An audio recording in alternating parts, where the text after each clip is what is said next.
It's Friday, and apparently everyone here in the office is super busy or something, so they brought in me. I'm Justin, the hobo who lives outside the GameSpot offices. I'm here to bring you the week's news.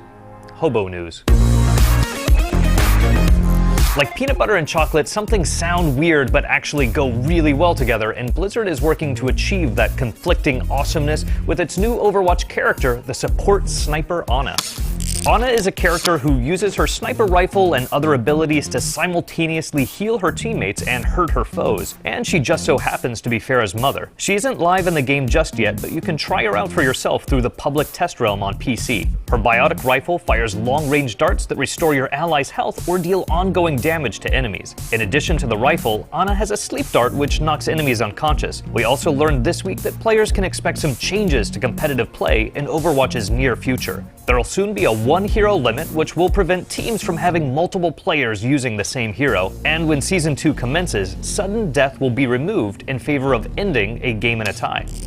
The Nintendo NX is still a long way off, but in the interim, the company is re-releasing a mini classic version of the NES console, but it's going to be locked in with just 30 games. The NES Classic Edition will launch on November 11th at a cost of $60. It plugs directly into your TV using an included HDMI cable, and as for the games, it'll include classics like Super Mario Bros., The Legend of Zelda, and Metroid. However, as many suspected, the NES Classic Edition doesn't connect to the internet or use external storage devices, so the 30 games it comes with are all you'll be able to play. It will not tie into your virtual console library. Also included in the package is one NES controller, featuring a design modeled after the original NES gamepad. Nintendo will sell extra controllers for $10 for multiplayer games, but it's also compatible with the Classic and Classic Controller Pro from the Wii and Wii U.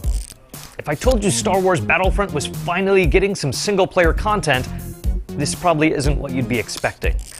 Star Wars Battlefront developer DICE has announced it'll launch a new offline mode on July 20th. It's called Skirmish, and according to lead designer Dennis Branville, it offers players the option to play offline against bots in a solo mission or with a friend using co-op split screen on console. There will be two difficulty options for the offline mode, which is available for Walker Assault and Fighter Squadron. We also learned that the Death Star expansion is coming this September. The DLC will introduce new ground and space maps, weapons, star cards, and two heroes. One of these characters is described as larger than life, and someone DICE knows players have been waiting for. Clearly, they're referring to fan favorite Jar Jar Binks. Missa called Jar Jar Binks. Missa, your humble servant. Do you like mobile games but hate having to play them on the go? Well, Fallout Shelter is out now on PC. I bet you thought I was going to talk about Pokemon Go.